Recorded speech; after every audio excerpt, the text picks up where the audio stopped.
Doctors had given her only a few months to live due to her severe malnutrition and the presence of definite signs of hydrocephalus, which had not been addressed at any point due to the fact that she had been abandoned by her mother and that there were inadequate means to treat her.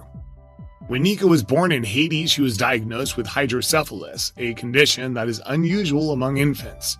It's a disorder that affects the hemispheres of the brain as well as the entire head, causing it to grow greatly in size as a result of an excessive buildup of cerebral spinal fluid in the brain.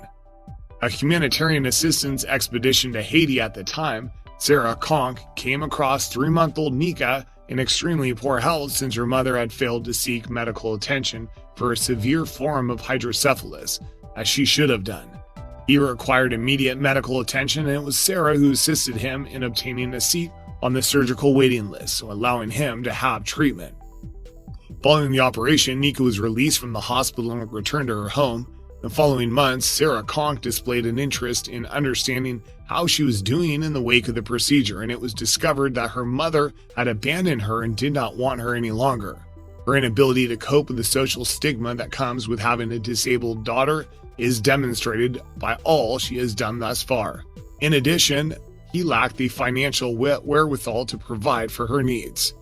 When Sarah noticed that Nika was showing indications of malnutrition, she went to the authorities and requested if she could take over the care of the small girl.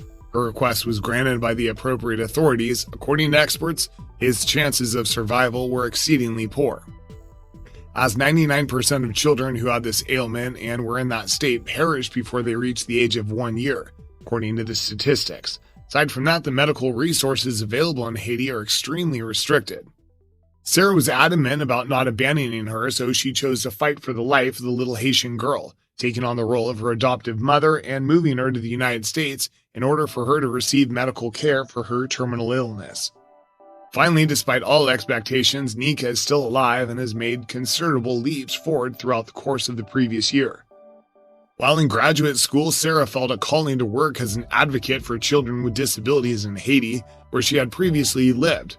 When she moved out to the United States to Haiti in 2013, she worked as a recreation therapist for a children's medical facility there for 2 years before returning to the States.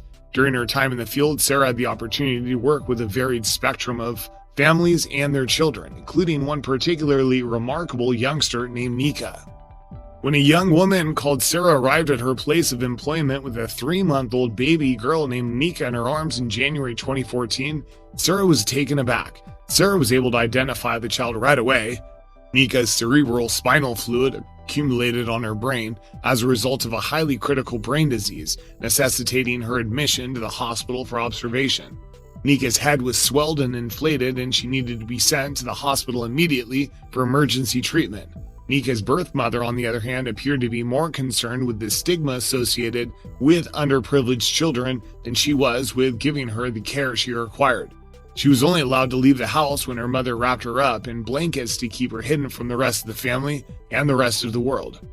Unfortunately, in Haiti, this is not an uncommon incident to occur. Many people think that persons who have disabilities are cursed, and that everyone who comes into contact with them will be affected as a result of their presence. Sarah also learned that Nika's birth mother had attempted to abort the pregnancy by consuming poison, and that she had gone so far as to try to sell Nika to the government for research.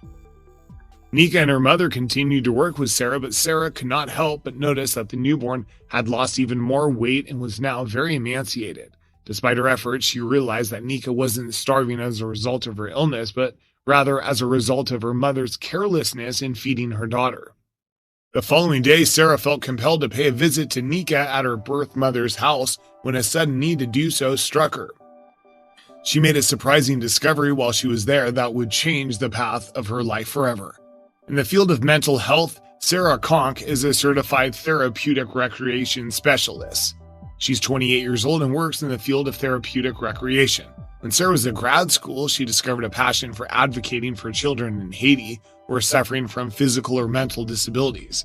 Sarah went from Louisiana to Haiti the next year, where she began working as a missionary at Danita's Children's Medical Center, where she continues to work now. Nika, a 3-month-old infant girl, was brought into the medical center by her young mother in January 2014. When Nika was born, she was diagnosed with hydrocephalus, a condition characterized by an accumulation of cerebrospinal fluid on the surface of the brain, causing the head to balloon. Unfortunately, Nika's birth mother treated her as if she were a shameful secret, rather than a kid in desperate need of medical attention when she was severely undernourished. Whenever she took Nika out in public, she would wrap her in blankets and hide her face in order to prevent the rest of the world from seeing who she was hiding from. Instead of starving as a result of her illness, Nika had been mistreated for years before she was discovered. During the month of August 2014, Sarah's gut feeling led her to see Nika's biological mother and inquire about Nika's well-being. Much to Sarah's amazement, she found Nika all alone in the house, lying on top of a rice sack and surrounded by debris, which she found to be extremely disturbing.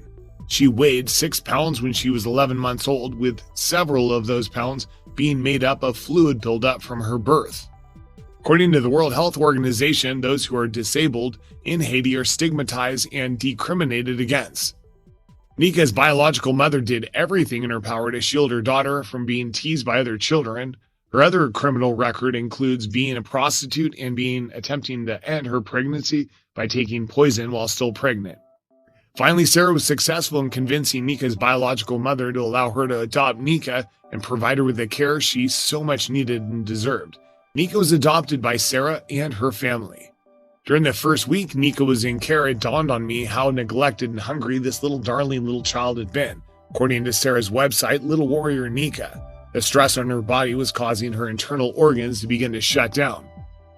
In Nika's case, 99.99% of babies who are diagnosed with her condition die before they reach the age of 1. It was a miracle that she had managed to overcome such harrowing conditions to become a professional success.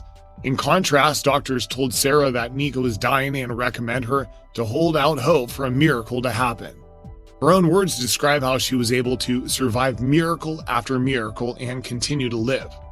After 6 months of giving Nika with round-the-clock care, Sarah was finally appointed as Nika's legal guardian in February 2015, after which she was formally adopted. She made a promise to herself that she would take good care of herself for the rest of her life, and she kept that promise.